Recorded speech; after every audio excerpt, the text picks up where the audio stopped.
Hello everyone, कैसे हैं आप सब लोग। आज का टॉपिक जो रहेगा हमारा एमसीक्यूज़ का वो रहेगा लाइट पे, लाइट एज अ वेव। ठीक है, जो बच्चे लास्ट टाइम भी प्रिपेयर कर रहे थे फॉर पंचायत अकाउंट असिस्टेंट, उस टाइम भी लाइट उनको टॉपिक था फिज़िक्स में, बट वहाँ पे जो हमने पढ़ा था वहाँ पे हमने लाइट का पार्टिकल नेचर पढ़ा था। ठीक है, वहाँ पे हमने रिफ्लेक्शन के बारे में, रिफ्रैक्शन के बारे में, टोटल इंटरनल रिफ्लेक्शन के बारे में, ठीक है, उनकी एप्लीकेशंस वगैरह, ये सारी चीज़ें देखी थी हमने। मिरर्स के बारे में पढ़ा था, लेंसेज के बारे में हमने पढ़ा होगा उस टाइम पे, आई होप। तो वो सारा लाइट एज ए पार्टिकल, जब वो पार्टिकल नेचर शो करता है उसके अंडर आता है। आज के टॉपिक में रहेगा हमारा लाइट एज अ वेव। ठीक है, तो इसको थोड़ा सा डिफरेंटली पढ़ना है। यहाँ पे हमारा मोस्टली थियरीज रहता है। ठीक है, वेव का जो था, जिसमें मैंने आपको लास्ट लेक्चर में कवर करवाया, एक जनरल वेव का जो टॉपिक था, जिसमें हमारा non mechanical and mechanical waves आती हैं। मैकेनिकल वेव्स के अंदर हमारा आता है transverse waves and longitudinal waves. ठीक है, तो उसके रिगार्डिंग जो बेसिक वेव का कॉन्सेप्ट था, ठीक है, कंप्रेशन, रेयरफैक्शंस पता होने चाहिए किससे बनते हैं, क्रस्ट, ट्रफ्स का, और कुछ जनरल टर्म्स का, जैसे amplitude, wavelength, time period, frequency, इनके एसआई यूनिट्स पता होने चाहिए। ठीक है, ये सारी चीज़ें एक जनरल कॉन्सेप्ट में आती हैं वेव के। ठीक है, इलेक्ट्रोमैग्नेटिक स्पेक्ट्रम के बारे में, उनका रिलेशन पता होना चाहिए आपको, वेलोसिटी, वेवलेंथ एंड फ्रीक्वेंसी का। एक जनरल वेव का जो टॉपिक था उस पर एमसीक्यूज़ किए थे। एक ही टॉपिक में मैंने ये इकट्ठा नहीं डाला, मुझे ये तीनों थोड़े लेंथी टॉपिक हैं, तो इसलिए मैंने एमसीक्यूज़ भी डिफरेंट डिफरेंट लाए हैं। आज के टॉपिक में हमारा रहेगा light as a wave. Next lecture में हम साउंड वेव्स, एक डिफरेंट टॉपिक, उस पर हम एमसीक्यूज़ करेंगे। ठीक है, थोड़ा सा कॉन्सेप्ट दे देती हूँ कि लाइट एज ए वेव और पार्टिकल नेचर का क्या कॉन्सेप्ट है, फिर उसके बाद हम एमसीक्यू स्टार्ट कर देंगे। It's just the matter of 2-3 minutes. ठीक है, इट हार्डली टेक्स 2-3 मिनट्स। ठीक है, अब हुआ ये था कि पहले साइंटिस्ट ने कहा था कि जो लाइट होती है that will act as a particle. ठीक है, एटम्स या इलेक्ट्रॉन्स, ठीक है, एटम तो आगे फर्दर डिवाइडेड होता है, तो एटम्स वगैरह इन पार्टिकल से बनी होती है लाइट हमारी। ठीक है, अब फॉर एग्ज़ाम्पल हम ले लें बॉल का। ठीक है, बॉल को अगर हम थ्रो करें वॉल पे, ठीक है, तो व्हाट इट विल डू, ये बाउंस बैक होगी। ठीक है, ये बाउंस बैक होगी, ये रिफ्लेक्ट होगी। सेम केस अगर हम देखें तो लाइट का भी हमें मालूम है, अगर ये मिरर है और लाइट यहाँ से आ रही है, ठीक है, तो इट विल रिफ्लेक्ट बैक। जिस तरह से बॉल को अगर हम फेंक रहे हैं वॉल पे, तो वो रिफ्लेक्ट बैक कर रही है, लाइट भी रिफ्लेक्ट करती है। तो इट मीन्स जो ये कॉन्सेप्ट है रिफ्लेक्शन के, रिफ्रैक्शन के, ठीक है, ये शो करते हैं कि लाइट कैसा एक्ट करती है, it act as a particle. ठीक है, ऑन द अदर हैंड जो कॉन्सेप्ट है लाइक इंटरफेरेंस, डिफ्रैक्शन, ये पार्टिकल नेचर को जस्टिफाई नहीं करते। According to this interference and diffraction, light must be of wave nature. For example, यहाँ पे मैं ले लूँ 2 विंडोज़। ठीक है, तो ये एक्सपेरिमेंट्स हुआ था, साइंटिस्ट ने किए थे। 2 विंडोज़ ले लूँ अगर मैं, and allow the light to pass through it. यहाँ से लाइट आएगी एंड इट विल पास। ठीक है, सिमिलरली जब इस विंडो को खोलूँगी तो इस तरह से भी क्या होगा, लाइट यहाँ से आएगा और वो पास करेगी। ठीक है, अगर तो लाइट पार्टिकल नेचर की है, तो हमें पता है कि पार्टिकल नेचर की है तो वो रिफ्लेक्ट बैक होएगी, बाउंस बैक होगी। ठीक है, अगर हम वो कॉन्सेप्ट को कंसीडर करके चलें तो ये लाइट है। ठीक है, it is made up of particles. ठीक है, जब ये पार्टिकल्स की बनी है तो यहाँ पे इस एरिया में ये पार्टिकल्स क्या करेंगे, कोलाइड करेंगे। तो according to particle nature these particles should bounce back, इस तरह से बाउंस बैक होने चाहिए। बट ऐसा नहीं देखा गया कि पार्टिकल्स बाउंस बैक हो रहे हैं, ये नहीं देखा गया। जबकि क्या देखा गया कि both these light waves actually pass through each other. So this means that light also behave as a wave. तो ऐसा नहीं है कि लाइट जो है इधर वो है, या तो पार्टिकल है या वेव है, ये डुअल नेचर शो करती है। Light shows dual nature, it sometimes acts as a particle and sometimes act as a wave. ठीक है, ये एक जनरल कंसेप्ट था कि आई होप आपको समझ आया होगा कि किस तरह से पहले साइंटिस्ट को लग रहा था कि लाइट जो है हमारा उसका बना है, पार्टिकल्स का बना है। एक्चुअली पहले न्यूटन को लगा था कि जो है हमारा लाइट जो है पार्टिकल नेचर का बना है। ठीक है, उसके बाद क्या हुआ, और साइंटिस्ट आए, उन्होंने अपनी अपनी थियरीज दी और कहा कि नहीं, ये पार्टिकल नेचर नहीं, वेव नेचर शो करा। सो इसमें आपको वेरियस थियरीज पढ़नी है, इसमें आपको Newton's corpuscle theory of light पढ़नी है, ठीक है। इसमें क्या हुआ था, इसमें क्या इसने बताया था, इसने न्यूटन कॉर्पसल थ्योरी ने बताया था रिफ्लेक्शन एंड रिफ्रैक्शन के बारे में। फिर उसके बाद आई थी हमारी वेव थ्योरी ऑफ लाइट जो हाइगन ने दी थी, ठीक है। और इसने क्या प्रूफ किया था, इसने प्रूफ किया था इंटरफेरेंस एंड डिफ्रैक्शन जैसे जो एक्सपेरिमेंट्स हैं वो प्रूफ किए थे, ठीक है। और इसी ने हमें यंग डबल स्लिट एक्सपेरिमेंट भी इसी के अंडर हुआ था। फिर उसके बाद आई थी हमारी इलेक्ट्रोमैग्नेटिक थ्योरी ऑफ लाइट, ठीक है, जो जेम्स क्लार्क मैक्सवेल ने दी थी, ठीक है। वो भी कुछ जगह फेल हो गई थी to explain black body radiation and photo electric effect. And फिर जो हमारी लास्ट थ्योरी आई थी वो आई थी particle nature of electromagnetic radiation, जिसको बाद में आइंस्टाइन ने फर्दर मॉडिफाई भी किया था। सो ये सब कुछ था जो आपको लाइट एज अ वेव में पढ़ना है, ठीक है। जो लास्ट ईयर आपने पढ़ा था वो थोड़ा हटके था, उसमें हमने पार्टिकल, क्योंकि हम पार्टिकल नेचर के बारे में था तो उसमें हमने रिफ्लेक्शन रिफ्रैक्शन के बारे में पढ़ा था, साथ में टोटल इंटरनल रिफ्लेक्शन वगैरह था, मिरर्स थे और वो थे लेंसेज थे। इस बार जो लाइट है वो हमें थोड़ा डिफरेंट पढ़ना है, थोड़ा थियरीज के हिसाब से, ठीक है। सो आई होप आपको basic concept light as a particle और वेव का क्लियर हुआ होगा। सो अब हम MCQ सीरीज स्टार्ट करते हैं। मुझे थोड़ा सा आपको एक कॉन्सेप्ट देना था, ठीक है। So your first question is light propagates rectilinear due to, wave nature की वजह से वो रेक्टिलिनियर मूव करती है, particle nature, frequency and velocity. So you can mark your answer now. And the right answer is light propagates rectilinearly due to the wave nature of light. Light की wave nature की वजह से ये क्या होती है, प्रोपोगेट्स करती है रेक्टिलिनियरली, ठीक है। So for question 1 option A is correct.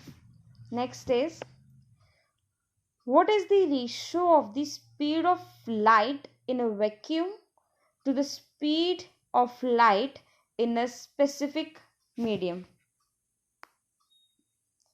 ठीक है। हमें बताना है उस रेशियो को हम क्या बोलेंगे, किसकी speed of light in a vacuum to its speed in a specific medium, ठीक है। So your options are reflective index, refractive index, मेडिविक इंडेक्स या फिर air quality index. So you can mark your answer now.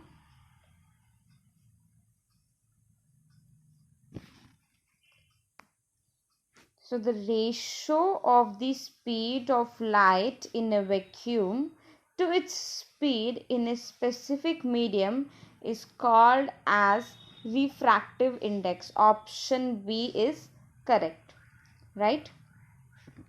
Next one is which of the following colored light has the lowest frequency, ठीक है। इसमें से कोई किस colour की लाइट की लोवेस्ट फ्रीक्वेंसी होती है। So your options are option A is green, option B is blue, option C is red and option D is purple. So you can mark your answer and the right answer is option number C, that is red. Red colored light has the lowest frequency. ये हमने VIBGYOR में भी पढ़ा होगा, ठीक है। जो हमारा स्पेक्ट्रम बनता था उसमें जब लाइट स्प्लिट होती है इनटू 7 कलर्स, तो so red has the lowest frequency. Interference occurs due to, ये मैंने अभी आपको जो थोड़ा सा एक्सप्लेनेशन दिया, मैं जितना एक्सप्लेन कर सकती थी मैंने करा, तो जितना एक्सप्लेन किया उसमें अभी हमने देखा था इंटरफेरेंस हमने पढ़ा कि किसकी वजह से होता है, रिफ्लेक्शन एंड रिफ्रैक्शन किस वजह से होता है, एंड इंटरफेरेंस एंड वो जो हमारा है इंटरफेरेंस जो है हमारा किस वजह से होता है, इंटरफेरेंस एंड डिफ्रैक्शन, ठीक है। Option A is wave nature of light, option B particle nature of light, option C both A and B, and option D none of the above. So you can mark your answer. It's very easy, अभी हमने किया था. So inference occurs due to wave nature of light and particle nature of light की वजह से क्या होता है, reflection and refraction, ठीक है. So option A is correct. Next is young double slit experiment is an example of division of amplitude. Option B is wavelength. Option C is wavefront. And option D none of the above. So young double, अगर आपने पढ़ा है तो young double slit experiment जो है हमने Huygens theory में पढ़ा था, वेव थियरी ऑफ लाइट जो हाइगन ने दी थी. और हाइगन ने बोला था light requires medium for their propagation. ठीक है, और उसने ये चीज़ बोली थी. ठीक है. So young double slit experiment is an example of division of wave front. Option C is correct. यहाँ पे स्फेरिकल जो है स्फेरिकल वेव फ्रंट्स बनते हैं. ठीक है. So option C is correct. Next is by corpuscular theory of light the phenomenon which can be explained is. ठीक है, ये corpuscular theory की बात हो रही है. उसके अकॉर्डिंग कौन सा फिनोमिना है लाइट का जो एक्सप्लेन हुआ था? A is refraction, B interference, C diffraction और डी पोलराइजेशन. ये अभी हमने पढ़ा, जो मैंने आपको बताया ना थियरीज का. Newton corpuscular theory, wave theory, और जो इलेक्ट्रोमैग्नेटिक थ्योरी थी, और एक और थी पार्टिकल नेचर ऑफ इलेक्ट्रोमैग्नेटिक, उसी में अभी हमने डिस्कस किया था. सो जो कॉर्पस्कुलर थ्योरी है लाइट की, वो एक्सप्लेन करती है हमारा option number A, that is refraction. And part of this वो रिफ्लेक्शन भी बताती है. ठीक है. So option A is correct. Next is by Huygens wave theory of light we cannot explain the phenomenon of. ये आपको ना अच्छे से याद रखना है कि किसने कौन सी थ्योरी दी थी और कौन सी थ्योरी लाइट का कौन सा नेचर शो कर रही है. ठीक है, तो इसको आप अच्छे से याद रख लेना. इलेक्ट्रोमैग्नेटिक स्पेक्ट्रम जो है लाइट का, उसको याद रख लेना. ठीक है, ये कुछ इंपॉर्टेंट चीज़ें हैं. So we cannot explain the phenomenon of option A reflection, option B diffraction, option C refraction, and option D origin of spectra. So you can mark your answer. And the right answer is by Huygens wave theory of light we cannot explain the phenomenon of origin of spectra. हम इस experiment से origin of spectra को explain नहीं कर सकते. ठीक है. So according to this option D is correct. Next is polarization of light proofs. अब जो लाइट का पोलराइजेशन है उससे क्या प्रूफ होता है?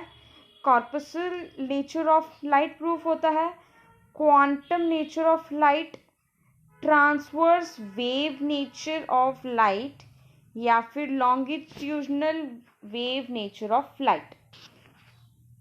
ठीक है. सो पोलराइजेशन ऑफ लाइट से क्या प्रूफ होगा?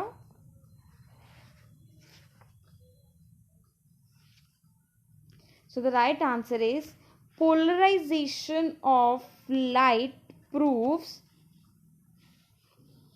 Option number C, that is transverse wave nature of light. Light की ट्रांसवर्स वेव नेचर जो है वो क्या होगी? प्रूफ होगी due to polarization of light. और ट्रांसवर्स वेव क्या होती हैं? ये होती हैं कि अगर पार्टिकल जो है मीडियम का वाइब्रेट्स, ठीक है, particle of the medium vibrates in the direction perpendicular to the direction of propagation of wave. ठीक है, तो वो ट्रांसवर्स वेव होती हैं कि जो मीडियम जो पार्टिकल्स हैं मीडियम के, वो वाइब्रेट हो रहे हैं परपेंडिकुलरली. किसके perpendicularly? To the direction of propagation of wave के, तो वो ट्रांसवर्स वेव होते हैं. ठीक है. So polarization of light proves transfer wave nature of light. Next is when exposed to sunlight thin films of oil on water often exhibits brilliant colors due to the phenomenon of interference, diffraction, dispersion or polarization. So you can mark your answer.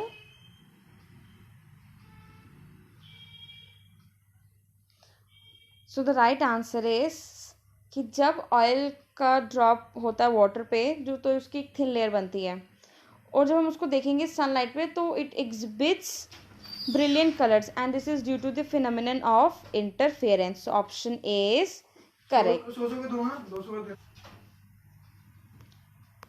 Option A is correct. Sorry for the disturbance. ठीक है, because I feel कि आपका ध्यान जब when I record the lecture तो disturbance पे ज़्यादा होता है, आवाज़ पे कम। कईयों को आवाज़ बोरिंग लगती है, ठीक है, कभी कोई बच्चा कोई कमेंट कर रहा है, कोई कमेंट कर रहा है। सो मेक श्योर जब आप कमेंट कर रहे हैं उसको बाकी लोग भी पढ़ रहे हैं। सो अगर आपको लेक्चर नहीं पसंद आ रहा है या कुछ है, सो हैव सम एटिकेट्स कि आपको कोई पढ़ा रहा है तो have some show some respect, ठीक है। सो इंस्टेड कि पीछे से ऐसी आवाज़ आ रही है या वैसी आवाज़ आ रही है, सो उस पर फोकस ना किया जाए। And sorry for the disturbance, ठीक है। So for this question right answer is option number A. Next is which of the following groups of colours are commonly known as primary colors of light? Option A is black, white and red. Option B, red, green, blue. Option C, white, yellow and blue. And option D is red, green and yellow. So कौन से group of colours को हम primary colours of light बोलते हैं? ठीक है, so you can mark your answer. And the right answer is, जो primary colours होते हैं लाइट के, that consist of your red, green and blue colour. So option B is correct, ठीक है।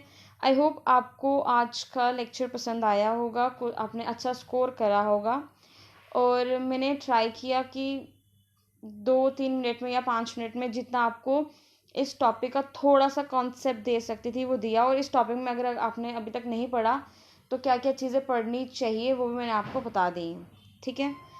सो मिलते हैं नेक्स्ट लेक्चर में आपके साथ, ठीक है। साउंड वेव्स पे रहेगा हमारा। सो आज के लिए बस इतना ही। Thank you class.